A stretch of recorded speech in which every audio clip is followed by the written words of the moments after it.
ሄርሜላ አጋጣሚዎችን ተጠቀምሻ። ጥሩ ነው እባክሽ። የተከፋ ተደፋ ትላለሽ ሀገሪቱ።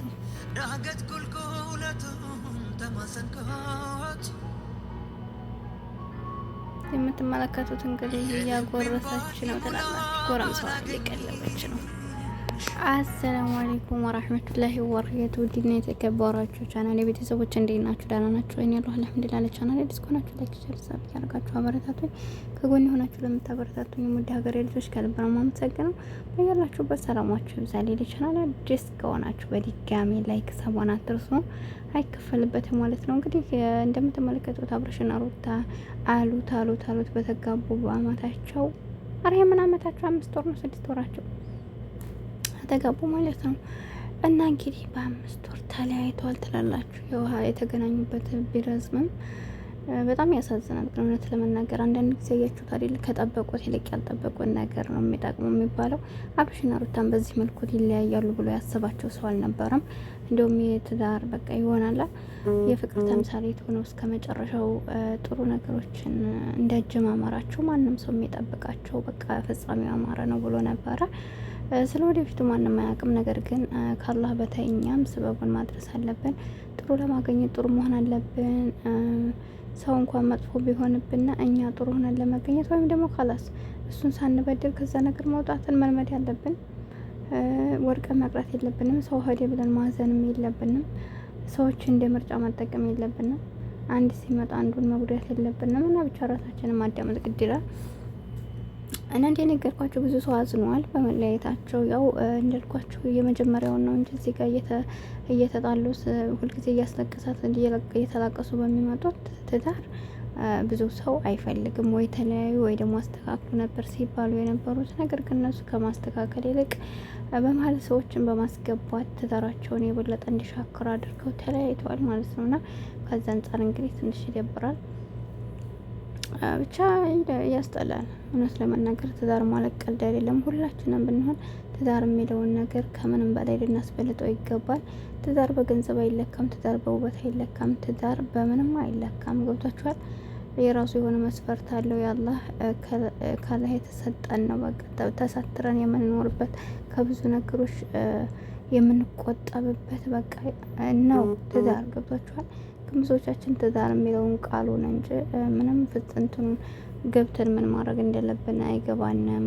በቃ የሆነ አንዳንዱ ደግሞ ትዳርን እስር ቤት የሚያደርገውም አለ እና ብቻ ከባድ ነው አይደለም። እና እንግዲህ አብርሽና ሩታ በዚህ መልኩ ተለያይተው ያን እንግዲህ ስጠብቅ የነበረችው ሄርሜላ ዛሬም ላይ ከጎኑ ተመልሳ መታለች እያጎረሰች። እንደ ሱብሃን አላህ እንደ ምን አለ ደህና ልብስ ብለብስ።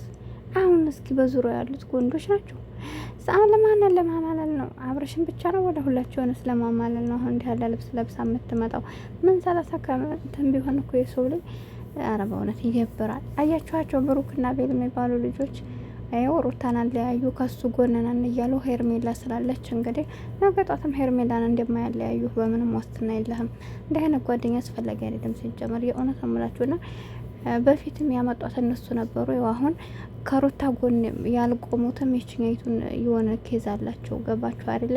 በፊት ከሩታ ጋር ነበሩ ለብዙ ጊዜያት ምንም አላደረገቻቸው። ትዳራም ደግሞ በራሳቸው ታይም ነው የጀመሩት። ስለዚህ እነሱ አሁን ቅንጥስ ብለው ወደዚህኛይቱ መጥተው ሲፈልጉ እነሱ ናቸው ይዟት የሚመጡት። አሁን ደግሞ በድጋሚ ሩታ ጋር እንደተለያዩ ሲያውቀው ዛሬ ላይ ሶስታቸው ሆነው አለህንልህ ብለው እሷም እነሱም ጓደኛ ነን ብለው አየው እንግዲህ ከጎን ሆነዋል ማለት ነው። ማለት መቼም ፕራንክ ነው ብለን አናስብም። ይሄን ነገር አይደለም። ተለያይተዋል፣ ፈርመው ተለያይተዋልና እኔ ምንም አይገባኝም። በጣም ከባድ ነው የእውነት ነው ማለት እንደዚህ አይነት ተቀያያሪ ሰዎችን አላህ ይጠብቀን ለሁላችንም ማለት እኔ አላውቅም ብቻ እና ሰው ትንሽ ራሱን እንትን ቢል የተመረጠ። በዛ ላይ ደግሞ ሰዎች ነቅተውባቸዋል እንደሚያስመስሉና እነሱ በቃ አሉበት እጃቸው አለበት በደገሉ። ለምንድን ነው በፊት የአብርሽና ሩታ ትዳር በራሳቸው መንገድ ቢጀመርም እነሱ ናቸው መንስኤ መጀመሪያው ባይሆንም፣ ነገር ግን ነገሮች እየተካረሩ ከመለየት ደረጃ የሚደርስበት ምክንያት ይሄ ነው።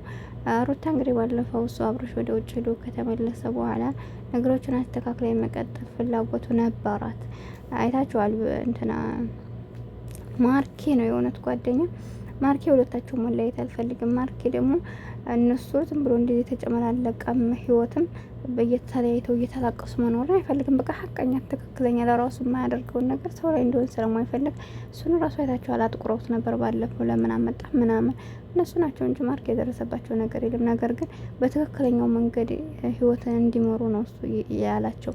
ሌሎቹ ደግሞ እያስመሰሉ ነው እንግዲህ እንደምትመለከቷቸው እና በትክክለኛው መንገድ የትክክለኛም የእነሱ ፍላጎት አብሮ እንደመኖር እንደሆነ ስለተረዳች ሩታ ከሌሎቹ እንግዲህ እሱን ጥሩ የልብ ጓደኛውም ወንድሙም ነው ብላ ለእሷም ከጎኗ ሆነ። በሰዓቱ ላይ ያለውን ነገር አይታችኋል። ከውጭ እንዲመለስም ተደረገ መጣ። ከዛ በኋላ ግን ከሄርሜላ ጋር ማየት አትፈልግም እሷ ያለፈውን ጥፋት ትተው ካሁን በኋላ ያለውን ደግሞ በፍቅር በሰላም ስህተታቸውን አርመው ልጃቸውን በአንድ ላይ ሆነው እንዲያሳድጉ ነው የፈለገችው እሷ። እሱ ደግሞ አንደኛ የውጭን ፕሮሰስ አንቺን በዚህ ኩነሽ እኔም እዛ ሆኜ ተራርቀን ማሳለፍ እንችላል መፈልግን ከጎንሽ ማድሪዎች ብሎ አይታችኋል። ያ አይደለም እኮ የሰው ላይ እንደ በመቀጠል ደግሞ ሄርሜላን አይታችኋል። አንዴ ሁለቴ ሶስቴ እያንከረፈፈ ይዘው ይመጣል። እሷ ደግሞ ይህን አትፈልግም። ገብቷችኋል አይደለ? የሰው ላይ እኮ እናንተ በቃ ብላችሁ ያለፈውን ነገር ይቅር ብላችሁ አሁንም ቢሆን ተጎርታችሁ ያንን ሰው ያንን የበፊቱን ጥፋቱን ትታችሁለት ልቀጥሉ የምችሉት ያን ሰው ከድርጊቱ ሲቆጠብ ነው አይደለ እንዴ? ነገር ግን አሁንም እናንተ እየተጎዳችሁ ያንን ሰው የበፊቱን ይቅር ብላችሁ ልትታረቁ መንገድ ስትጀምሩ እሱ መልሶ እዛው ውስጥ ከተዘፈቀ ለእናንተ ቢመጣም የትርጉም የለውም። የባሱን ጊዜያችሁ ማባከን፣ ጨጓራችሁን መለጥ፣ በሽተኛ እንድትሆኑ ትሆናላችሁ። ሩታና ናታችኋታ ወላሂ በፊቱ ውበቷ ነው አሁን ያለው። በጣም ከስታለች፣ በጣም ከስታለች፣ ተበሳቁላለች። እውነት ለመናገር ውስጧ ሰላም አይደለምና እዚህ ላይ አይነት ህይወት ደግሞ አስፈላጊ አይደለም። ወይ ያለ ብላችሁ በነጻነት በደስታ ትኖሩ፣ የለም ብላችሁ ራሱ በነጻነት እንዳትኖሩ ብክል ያለ ህይወት ስለማያስፈልግ ሩታ እንግዲህ ውሳኔዋን አይታችኋል። በቃኝ ካሁን በኋላ አንተ የምትቀየር ሰው አይደለም እና በቃ መለየት አለብን አለችው። እውነቷ ነው፣ ትክክለኛ ውሳኔ ነው። ማንኛችሁም በእንደዚህ አይነት ትዳር ውስጥ ያላችሁ አይነት ሰዎች እናንተም ሆናችሁ ባላችሁ የትዳሩ መንስኤ ለመፍረሱ መንስኤ ወይም ደግሞ ለመጣላታችሁ መንስኤ ሆናችሁ እናንተም ከሆናችሁ ራሳችሁን ፈትሻችሁ ከዛ ድርጊታችሁ ተቆጠቡ።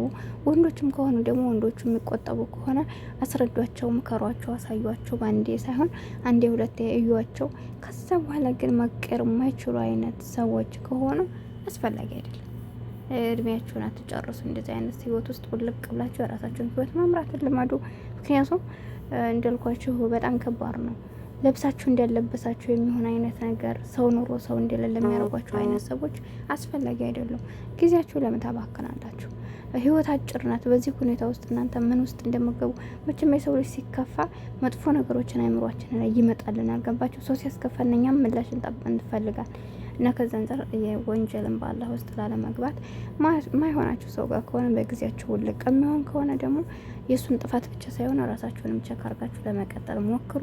ይሄን ለማለት እወዳለሁ። ሁላችሁም ከእንደዚህ አይነት ትዳር አላህ ይጠብቃችሁ፣ አላህ ይጠብቀን። እወዳችኋለሁ፣ አከብራችኋለሁ። ቻናሌ ላይክ ሰብስክራይብ